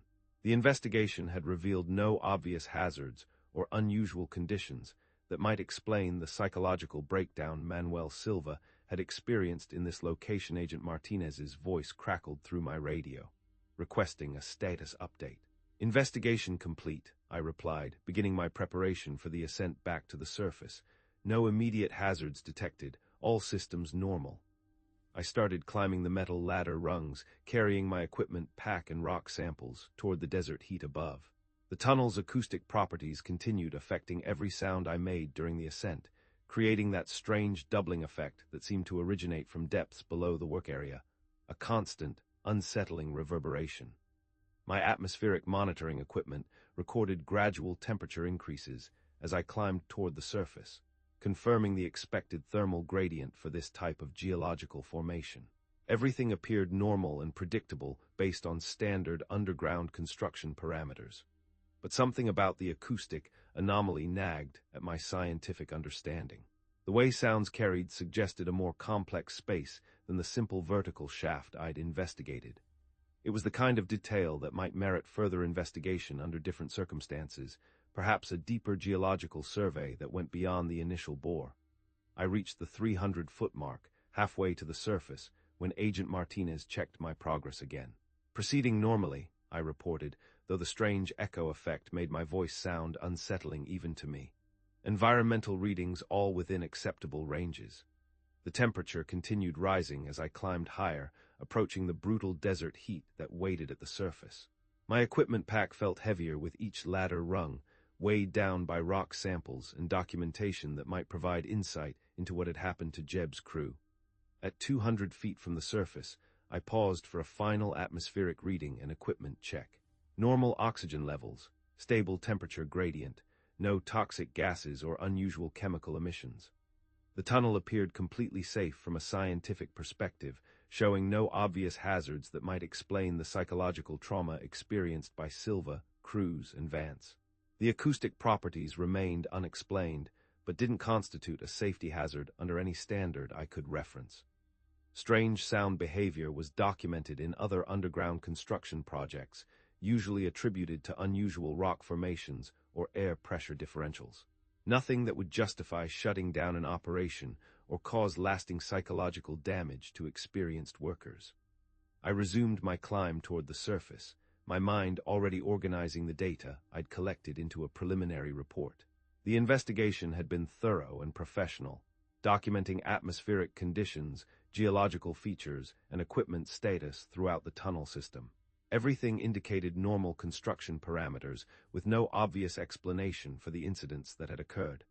The ladder rungs remained solid and secure throughout my ascent, confirming the quality workmanship Jeb's crew had demonstrated in their installation procedures. The tunnel itself showed professional-grade drilling work, with no structural issues or geological anomalies that might create hazardous conditions. At 100 feet from the surface, I could see Agent Martinez's silhouette against the brilliant desert sky, waiting for my emergence from the darkness below. The temperature was rising noticeably now, approaching the 110-degree heat that dominated the Arizona landscape above ground. I climbed the final ladder rungs toward the surface, carrying documentation and samples that would form the basis of my scientific analysis. The investigation had revealed no immediate explanations for the psychological trauma experienced by Jeb's crew, though the acoustic anomalies might warrant further study under controlled conditions, a minor footnote in an otherwise ordinary report. Agent Martinez helped me clear the tunnel opening, and I emerged into the blazing desert heat with my equipment pack intact and my initial investigation complete, feeling a sense of professional satisfaction. I had no way of knowing that my real encounter with the phenomena that had destroyed 3 experienced workers was still waiting in the depths below, having merely observed its effects from a distance. I was 50 feet from the surface, my hands aching from the climb, when the whispers started. They drifted up from below like a conversation carried on a whisper of wind, soft enough that I almost dismissed them as equipment noise or my own breathing echoing strangely off the tunnel walls. But I'd been listening to those acoustic anomalies for over an hour, classifying them, and this was different. These sounds had rhythm, cadence, the unmistakable pattern of human speech, woven with that underlying hum Jeb had mentioned. Not random noise, purposeful. I stopped climbing and pressed myself against the ladder, straining to identify what I was hearing. The whispers seemed to originate from the work area I'd just left, maybe deeper, much deeper, beyond the limits of the shaft. My equipment pack shifted against my back as I turned to look down the shaft, trying to pinpoint the source. Agent Martinez's voice crackled through my radio. "Dr. Thorne, status report." "You've been quiet." "Hold on," I replied, switching off the radio before he could respond. I needed to hear this clearly, without interference, without the static. The whispers continued, definitely coming from below. Not the strange echoing effect I'd documented throughout my investigation, but actual voices, speaking in what sounded like conversation. Multiple speakers, though I couldn't make out individual words or even determine what language they were using. My scientific training kicked in immediately. Possible explanations ran through my mind. Air currents creating sound through rock formations. Equipment malfunction producing audio feedback. Even radio transmissions bleeding through on frequencies I couldn't detect. All of these had documented precedents in underground construction environments. But my atmospheric monitoring equipment hadn't detected any air movement significant enough to create vocal sounds. The communication systems had tested perfectly during my investigation. And these whispers had the organic, fluid quality of actual human speech, not mechanical interference. They felt alive. I descended 20 feet, moving slowly and listening carefully. The whispers grew slightly clearer, though I still couldn't understand what was being said.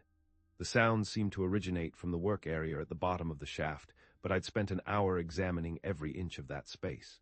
There was nowhere for people to hide, no openings or passages beyond the single vertical tunnel. At 100 feet from the surface, I stopped again and activated my radio. "Agent Martinez, are there any personnel in adjacent tunnels or connecting passages?" "Negative," came the immediate, firm reply. "All tunnel systems are sealed. You're the only person below ground, Dr. Thorne." "Why do you ask?" I switched the radio off again, a cold dread beginning to spread through my veins. I continued my descent. The whispers were becoming more distinct, though not more intelligible. Multiple voices speaking in rapid, overlapping patterns, like people having separate conversations in the same space, but with a strange, otherworldly resonance. The sound quality suggested they were close, perhaps in the work area itself, or even closer.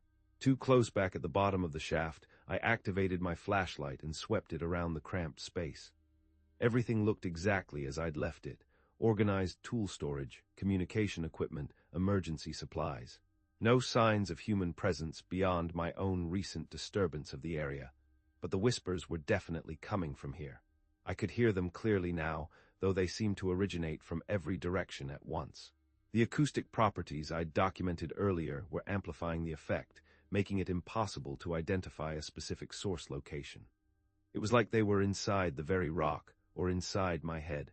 I examined the tunnel walls more carefully, looking for openings or fissures I might have missed during my initial investigation.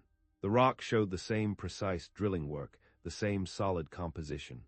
No cracks large enough to transmit sound from adjacent spaces, no evidence of connecting passages or chambers. My atmospheric monitoring equipment still showed normal readings throughout the work area. No air movement, no pressure differentials that might indicate hidden openings. Whatever was creating these whispers wasn't affecting measurable environmental conditions. I moved around the perimeter of the work area, following the sound with my flashlight trained on the tunnel walls. The whispers seemed to shift location as I moved, always staying just ahead of my investigation, elusive and mocking.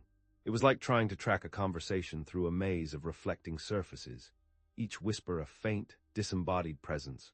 On the eastern wall, directly behind the communication equipment bracket, I noticed something I'd missed during my earlier examination. A section of rock that looked slightly different from the surrounding surface. Smoother, with drilling marks that followed a different pattern than the main tunnel construction. It was subtle, almost imperceptible. I moved the communication equipment aside and examined the area more closely. What I had initially taken for standard construction work was actually a carefully concealed opening in the tunnel wall. The edges had been smoothed and the surface matched to blend with the surrounding rock, but it was definitely an artificial passage, a hidden door. The opening was narrow, maybe 18 inches wide and barely 2 feet high, just large enough for a person to crawl through, but hidden so well that it wouldn't be visible during normal work activities. Jeb's crew could have worked in this area for weeks without noticing the concealed passage. The whispers were coming from beyond this opening, a steady, insistent stream of sound. I knelt beside the hidden entrance and directed my flashlight into the space beyond. The beam revealed a horizontal tunnel, perfectly cylindrical, extending into the rock, carved with the same precision as the main shaft, but clearly not part of the original construction blueprints I'd reviewed. It was an undocumented passage, an impossible one. The whispers grew more distinct as I approached the opening, multiple voices speaking in rapid, overlapping patterns, still unintelligible, but with an urgency that hadn't been present when I first heard them from above. And beneath them, the hum, growing louder, more resonant. My mind raced through possible explanations. An undocumented natural cave system that connected to the construction site. A hidden passage carved by previous occupants of the area, perhaps ancient cultures. Even the chilling possibility that Jeb's crew had discovered this opening during their work and failed to report it in their documentation, driven by fear or something worse. But none of these explanations accounted for the voices I was hearing. Human speech, or something close to it, coming from a passage that extended into solid rock in a location that should have been completely isolated from any human presence. I activated my radio to report the discovery to Agent Martinez, then realized my hands were shaking too badly to operate the controls properly. Something about those whispers was affecting me in ways that had nothing to do with scientific curiosity or professional investigation. They were touching a primal fear deep within me. The voices seemed to respond to my presence near the opening. They became more urgent, more insistent, as if calling for my attention, drawing me in. The overlapping conversations separated into individual speakers, though I still couldn't understand what they were saying. I felt an overwhelming sense of dread wash over me, unlike anything I'd experienced in 20 years of underground research. This wasn't the normal apprehension of working in confined spaces or the rational concern about unknown hazards. This was primal terror, the kind of fear that existed below conscious thought, beyond reason. My scientific instruments continued reading normal atmospheric conditions throughout the work area. No toxic gases, no pressure changes, no measurable phenomena that might explain my psychological reaction. Every piece of equipment I carried insisted that this was a safe, normal underground environment. But every instinct I possessed screamed at me to leave immediately, to turn and run, to escape this place and the insidious voices that beckoned. The whispers were growing louder now, more distinct. I could hear individual words occasionally, though they were in a language I didn't recognize, yet somehow I felt their meaning. The rhythm and intonation suggested human speech, but with qualities that didn't match any linguistic patterns I'd encountered. And there was a profound sense of sadness, of ancient longing, mingled with a predatory hunger. I found myself leaning toward the opening, drawn by a compulsion I couldn't explain or resist, a powerful, magnetic pull. Part of my mind wanted to crawl into that passage and follow the voices to their source, the scientific part that demanded investigation and evidence, that needed to understand what I was experiencing, what was calling me. But a deeper part, something more fundamental than curiosity, was pulling me back from the concealed entrance. The same survival instinct that had kept humans alive for thousands of years, warning them away from things that meant death, and worse than death. I understood now why Manuel Silva had curled up in the corner of this work area, rocking and mumbling about voices from below. Why Diego Cruz had screamed about hands grabbing him and dragging him toward unfinished tunnel sections. Why Gabriel Vance had walked calmly toward beautiful light before disappearing completely. Something was calling to workers from this hidden passage, something that spoke in whispers and promised things that human minds weren't equipped to understand or resist, things that once shown would shatter them. The voices were responding to my presence, becoming more insistent with each moment I remained near the opening. They weren't random sounds or atmospheric phenomena. They were directed at me specifically, trying to draw me into that concealed tunnel to join the chorus to see the light. My equipment pack suddenly felt impossibly heavy, as if the rock samples and monitoring devices were anchoring me to this spot, holding me captive. The whispers seemed to wrap around me, coming from every direction at once, making it difficult to remember which way led back to the main shaft, to the surface, to safety. I forced myself to step away from the opening, fighting against the compulsion that wanted me to crawl into that passage and follow the voices deeper into the rock. My hands were shaking so badly I could barely maintain my grip on the flashlight, the beam dancing wildly. The whispers became more urgent as I backed away, almost pleading in their intensity, weaving themselves into a complex, hypnotic melody. Words in that unrecognizable language, spoken with an emotional weight that transcended meaning. They wanted me to come closer, to enter that hidden tunnel and join whatever waited in the darkness beyond. I grabbed the ladder rungs and started climbing as fast as my trembling hands would allow, hauling myself up the cold metal, my breath ragged in the mask. The whispers followed me up the shaft, echoing off the tunnel walls in ways that defied every acoustic principle I understood. They seemed to be right behind me, just below the reach of my flashlight beam, a palpable presence. At 200 feet, the voices were still audible, distinct and clear. At 300 feet, they hadn't diminished at all. The whispers traveled up the main shaft as if the speakers were climbing behind me, maintaining the same distance and intensity throughout my desperate ascent. My radio crackled with Agent Martinez's voice, demanding status updates, but I couldn't spare the concentration to respond. All my focus was on climbing faster, getting to the surface, escaping from those voices that promised things no human should hear, things that drove men mad at 400 feet. I could see Agent Martinez's silhouette against the desert sky, a beacon of sanity, and the whispers were still following me. They showed no signs of fading with distance, no acoustic behavior that matched the tunnel's physical properties. The voices maintained their urgency and proximity, as if they were climbing beside me, reaching for me. I reached the surface, gasping and covered in sweat that had nothing to do with the desert heat, my body trembling uncontrollably. Agent Martinez grabbed my equipment pack as I hauled myself out of the tunnel opening, his expression shifting from professional concern to alarm as he saw my face. Pale and drawn, the whispers stopped the moment I emerged into daylight, as abruptly as they had begun, cut off by the harsh sun. Agent Martinez helped me steady myself against the metal frame covering the tunnel opening. My legs felt unreliable, like they might give out without warning.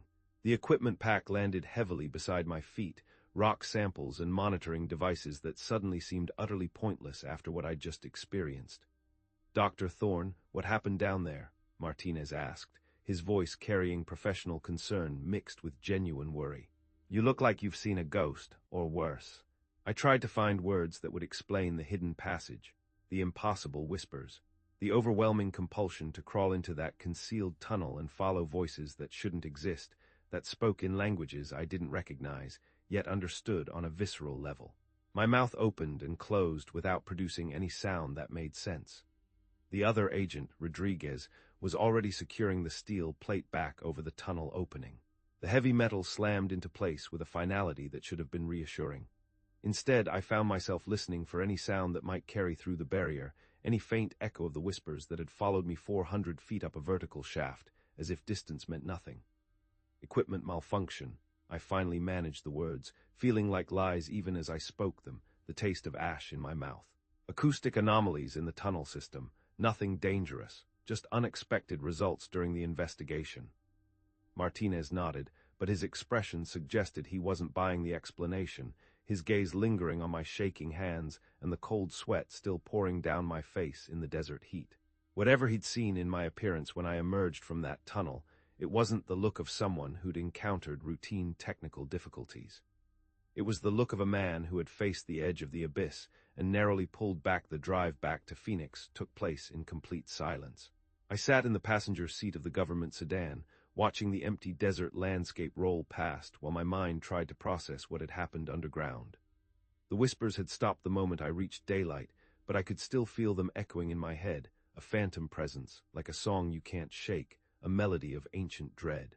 Every few minutes, I found myself checking the side mirror, scanning the empty road behind us for something that might be following our vehicle. The rational part of my mind knew we were alone on this isolated stretch of highway, but some deeper instinct kept insisting that whatever I'd encountered in that tunnel wasn't finished with me. It was only just beginning. Martinez tried conversation a few times during the first hour, asking about my preliminary findings, and whether I'd need additional site access for further investigation. I gave noncommittal responses, claiming I needed time to analyze the data before drawing conclusions. The truth was that my scientific training had completely failed me in that underground space, leaving me with experiences that couldn't be measured or documented, experiences that had shattered my empirical worldview. The desert seemed endless, stretching in every direction without variation or landmarks. Heat waves created shimmering distortions on the asphalt ahead, making the road appear to dissolve and reform as we approached it. It felt like driving through a landscape that existed outside normal reality, where impossible things might happen without explanation or consequence, where the rules of science simply didn't apply. My equipment bag sat in the back seat, containing rock samples and atmospheric readings that, according to the cold hard data, proved the tunnel was completely safe according to every scientific parameter I could measure. Oxygen levels normal, temperature within expected ranges, no toxic gases or structural anomalies. Everything indicated a routine underground construction environment with minor acoustic irregularities. But I'd heard those whispers. I'd seen the hidden opening, carefully concealed behind communication equipment. I'd felt the overwhelming, seductive compulsion to crawl into that passage and follow voices that spoke in languages I didn't recognize, yet understood with a terrible certainty. None of that would appear in any scientific report, because there was no way to document or explain what I'd experienced. It existed beyond the realm of scientific inquiry. Rodriguez drove with the methodical precision of someone accustomed to transporting people who'd seen classified materials. He didn't ask questions or attempt conversation, just maintained a steady speed through the empty landscape, while Martinez occasionally consulted files in a briefcase beside him. At the Phoenix airport, they escorted me through security and waited until my boarding announcement before leaving. The formal handoff felt like the conclusion of an assignment they were eager to finish, a burden finally off their hands. Martinez handed me a business card with contact information for follow-up questions, but his manner suggested he hoped there wouldn't be any. He merely wanted to be rid of the unsettling variables I represented. The flight to Washington gave me 3 uninterrupted hours to write a preliminary report that would satisfy the bureaucrats who'd hired me. I opened my laptop and began documenting geological findings, atmospheric conditions, and structural assessments that painted a picture of routine underground hazards. My fingers moved across the keyboard almost automatically, producing scientific language that described unstable rock formations and potential gas emissions. Standard terminology for conditions that might affect worker safety and justify permanent site closure. Nothing that would raise questions about supernatural phenomena or unexplainable acoustic anomalies. Nothing that would hint at the terror I had experienced. The passenger beside me glanced occasionally at my screen, probably wondering why someone would spend a cross-country flight writing technical reports about tunnel construction. I angled the laptop away from his view and continued typing, creating a document that bore no resemblance to what I'd actually experienced in that Arizona desert. Unstable sedimentary layers, potential methane emissions, structural concerns requiring extensive remediation. All technically true statements that happened to omit the hidden passage, the whispers, and the terrible compulsion that had nearly drawn me into that concealed tunnel that had almost made me another tragic statistic. The report read like dozens of others I'd written over the years, recommending caution and additional safety measures. But between the professional paragraphs and scientific assessments, I found myself remembering Manuel Silva's hollow eyes and Jebediah Stone's trembling hands. 3 experienced workers had encountered something in those tunnels that had broken their understanding of reality, twisted their minds. Now I knew exactly what they'd faced, and why Silva was still mumbling about voices in a psychiatric facility, why Cruz still limped, why Vance was simply gone. The plane descended toward Washington through evening clouds that looked completely normal and reassuring. City lights spread out below like a map of ordinary human activity. People going about their lives, oblivious, without knowing what existed in hidden spaces beneath the earth, what ancient horrors slumbered just beyond human perception. I envied their ignorance more than I could express back at my office the following morning. I submitted the official report to Director Vera Harmon through encrypted channels. Permanent site closure recommended due to geological instability and atmospheric hazards. No personnel should return to the location without extensive safety modifications that would likely prove cost prohibitive. The bureaucratic language was precise and convincing, cold and detached. Harmon called within 2 hours of receiving the report, asking pointed questions about specific hazards and remediation possibilities. I gave technical responses that emphasized the complexity and expense of making the site safe for human occupation. She seemed satisfied with my assessment, particularly the recommendation that all tunnel openings remain sealed indefinitely. "What about the acoustic anomalies mentioned in your preliminary notes?" she asked near the end of our conversation, her voice betraying a hint of lingering curiosity. "Did you find a scientific explanation for those unusual reverberations?" "Standard properties of the rock formation," I replied, surprised by how easily the lie came, how smoothly the deception rolled off my tongue. "Nothing that would affect worker safety with proper equipment and procedures, just a peculiar echo, a trick of sound." The conversation ended with her thanks for my professional assessment and a promise that my consultation fee would be processed immediately. No mention of follow-up visits or additional investigation. The entire project was being closed based on my technical recommendations, exactly as I'd intended. The secret remained buried, or so I hoped. 2 weeks later, I received a call from Jebediah Stone. He wanted to meet in person, claiming he had questions about my site visit that couldn't be discussed over the phone. We arranged to meet at a quiet coffee shop near his apartment in Virginia, neutral ground where we could talk without official oversight, away from prying eyes and listening devices. Jeb looked exactly as haunted as he had in that government conference room, maybe worse. The tremor in his hands hadn't improved, and his eyes still carried the hollow expression of someone who'd seen things that shouldn't exist, that had no place in the ordered universe. He ordered coffee but didn't drink it, just wrapped his fingers around the cup for warmth that had nothing to do with temperature, a desperate anchor. "You went down there," he said after we'd exchanged basic pleasantries, his voice low and knowing. "It wasn't a question." "I conducted a standard geological survey," I replied, maintaining the professional distance I'd established in my official report.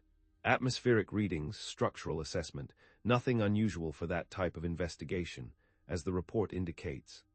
Jeb's laugh was bitter and completely without humor, a dry, rasping sound. "You're doing the same thing I did when they first asked me about it, trying to use normal words for something that isn't normal at all, something that can't be put into words." I studied his weathered face, seeing recognition in his expression that matched what I was feeling. He knew I had experienced something in that tunnel that couldn't be explained or documented. The careful language and technical assessments were just protective barriers we used to maintain sanity, a desperate attempt to impose order on chaos. "The whispers," Jeb said quietly, leaning forward across the small table, his voice barely audible above the murmur of the coffee shop. "You heard them too, didn't you? That hum, that song." The words hit me like a physical blow.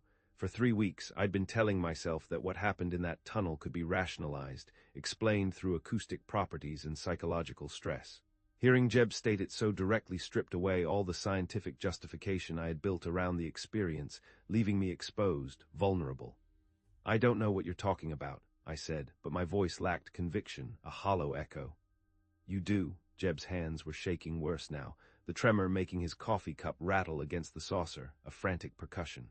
"You know exactly what I'm talking about because you went down there and heard them calling. Just like Manny did, just like Diego, just like Gabe. They call you, don't they? They get inside." We sat in silence for several minutes, surrounded by normal people having ordinary conversations about work and weather and weekend plans. The contrast between their mundane concerns and what Jeb and I had experienced felt surreal, like we were visitors from a different reality, trying desperately to blend in with regular human activity, but carrying a secret that set us apart. "I recommended permanent closure," I finally admitted, my voice low, a confession. "Official reasons are geological instability and atmospheric hazards, but the site won't be reopened for any reason. Not ever." Jeb nodded slowly, the first expression of relief I'd seen from him since our initial meeting, a profound weariness easing slightly from his face. "That's something at least. Maybe other people won't have to go through what we did. Maybe it'll be enough." "What happened to your crew?" I asked, my voice soft. "Manny, Diego. The others, Manny is still in the facility," Jeb replied, his voice flat. Doctors say he might never recover enough to function normally. They keep him sedated, quiet. He still hums that song sometimes. They hear it, Jeb's voice cracked slightly. Diego tried to go back to construction work, but he can't handle underground projects anymore. Says he feels hands on his leg, hears the whispers in the darkness. He's working above ground now, on a farm, far away from anything enclosed. Vance Gabe, he trailed off, shaking his head, unable to speak the name, unable to speak the impossible truth. "I'm sorry," I said, meaning it completely. "You need to find a different line of work, Aris," Jeb told me, his eyes meeting mine directly for the first time during our conversation, a look of profound empathy mixed with grim warning. "Don't take any more underground assignments, trust me on this. Once you've heard those voices, you can't unhear them. They'll follow you into every tunnel, every basement, every dark space you enter. They get inside. And they don't leave." I knew he was right. Even sitting in this well-lit coffee shop, surrounded by normal afternoon activity, I could feel the echo of those whispers in the back of my mind. They weren't gone, just waiting for quiet moments when my guard was down, for the silence to deepen. They had followed me out of the desert, clung to me like a shroud. They were subtle now, a faint hum beneath the surface of my thoughts, but I knew they were there, a seed planted deep. The following week, I submitted a request for reassignment to surface projects exclusively. I cited health concerns related to underground work environments, breathing difficulties, claustrophobia, stress-related symptoms that made deep construction consulting inadvisable. All technically true, though the real reasons couldn't be included in any official documentation. My supervisor approved the request without question. 20 years of underground expertise was apparently less important than avoiding worker compensation claims for job-related health issues. I was reassigned to surface infrastructure projects, bridge assessments and foundation analysis that kept me safely above ground level, tethered to the sunlit world. 3 months had passed since my visit to that Arizona tunnel, and I was learning to function with the constant awareness that I'd encountered something beyond human understanding, something that had indelibly marked me. The whispers hadn't faded with time. If anything, they'd become more persistent during quiet moments, especially late at night when traffic noise died down and the city settled into darkness. They were clearer now, distinct words, sometimes in the incomprehensible language, sometimes chillingly in English. Sometimes they were my own thoughts, twisted, taunting, insidious. I'd tried various strategies for dealing with the ongoing psychological effects. White noise machines, sleeping medication, even consultations with therapists who specialized in work-related trauma. None of it addressed the fundamental problem. I'd heard voices that shouldn't exist, speaking from spaces that couldn't contain human speakers, speaking to me. And now they were inside. My apartment had become a carefully controlled environment designed to minimize triggers that might bring the whispers closer to conscious awareness. Multiple light sources in every room. Background music or television programming to fill silence. Heavy curtains to block outside darkness that reminded me too much of that tunnel shaft. Sleep remained problematic. The whispers were strongest during the transition between waking and unconsciousness, when my mental defenses were weakest. They would speak my name, whisper old memories, dredge up fears I'd long buried. I'd learned to recognize the signs. A quality of silence that suggested approaching voices, a sense of presence that had nothing to do with actual sound, a coldness that wasn't temperature. On bad nights, I avoided sleep altogether, preferring the waking torment to the nightmares they wove. Work provided some relief through constant activity and social interaction. Surface projects required collaboration with engineers, city planners, and construction crews who maintained normal conversations about ordinary problems. Their presence helped anchor me to everyday reality, though I found myself avoiding basements, subway stations, and any environment that reminded me of confined underground spaces. But the knowledge remained, growing heavier with each passing day. Somewhere beneath the Arizona desert, behind a concealed opening in a sealed tunnel, voices continued their conversations in languages that human throats weren't designed to speak, singing a song of ancient longing and cold hunger. Government officials had accepted my recommendation for permanent closure, satisfied that the geological instability had been addressed. But I knew that steel plates and security protocols weren't enough to contain what existed in that hidden passage, what was now, irrevocably, a part of me. Jebediah Stone had been right. Once you'd heard those whispers, once they'd touched you, they became part of your reality forever. They existed in the space between scientific understanding and supernatural experience, in the gap where rational explanation failed and human comprehension reached its limits. They were a virus, a contagion of the mind. I would carry them for the rest of my life, a living echo chamber for the impossible, along with the terrible knowledge that some secrets buried in the earth should never be uncovered. The worst part wasn't the ongoing psychological effects or the permanent change in my career trajectory. The worst part was knowing that somewhere in those files, Harmon and her colleagues maintained, other projects were probably being planned, other tunnels would be drilled, other workers would descend into spaces where they might encounter things that would break their understanding of reality, things that would then follow them home. And there was nothing I could do to warn them, because the only people who would believe such warnings were those who'd already experienced it themselves, those who were already broken. Everyone else would dismiss it as stress-related hallucinations or equipment malfunction, exactly as I would have done 4 months earlier.